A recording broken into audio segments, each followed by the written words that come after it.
ఎక్కడ ఉన్నావో ఏమైపోనావని ఏ రాముడు కొండను గుండిపోయినావని మమ్మల్ని నీవు మర్చిపోయినావా మా తాత నీవు వీరుడు వేతాత దేవుడు వేతాత నీ మేధన మనవడు నీ ముద్దుల మనవడు నీ మేధన ప్రేమ తీయకుడు మనవడు నీ మేధన ఆశి తీయకుడు మనవడు నీ ముద్దుల మనవడు ధనుష్ బాబు మనవడు నీ పేరు చెప్పి నీ వంతు డబ్బులు నీ కాయి గోరలు నీ పప్పు బియ్యం నా కడుపుకు తింటే ఫలితమేమీ లేదు ఫలమేమీ రాదని రండయ్యా జవాన్ రండయ్యా గురువుల్ని పిలిచి జంగాల్ని పిలిచి శివగంటలతోటి శివశంకులతోటి కూడించిన నిన్ను చదివించిన నిన్ను అయ్యో రీ తాత మా తాత నీవు వీరుడు వే తాత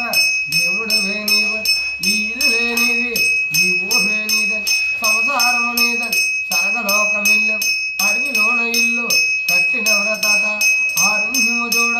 ముదిరణ వెళ్ళవు అప్పన్న భార్య ఆది లక్ష్యముండే హరివాళ్ళ స్థానాలు చెయ్యనగా వెళ్ళవు చిలనది స్థానం చెయ్యనగా వెళ్ళవు తుంగభద్ర స్థానం చెయ్యనగా వెళ్ళవు యాదప్పాడవ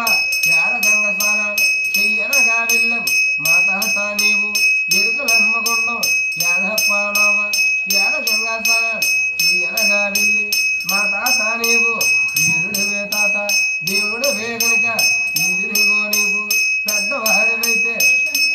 యారంతలవైతే కసరు దేవుడవైతే వసుతున్నా దిగిరా వౌజామూరాజు ఆటలతో దిగిరా పాటలతో దిగిరా గల్లు గల్లు అంటూ గజ్జలతో దిగిరా నీ ఇంటికి వచ్చి మోనింటికి వెళ్ళి ఆ పప్పు బెల్లం భోంచైన దిగిరా ఆ పువ్వులు గంధం దరిగింపన వచ్చి చుట్టాలని చూడు బంధువుల్ని చూడు కొడుకుల్ని చూడు పాడల్ని చూడు మా తాత నీవు అప్పారావు తాత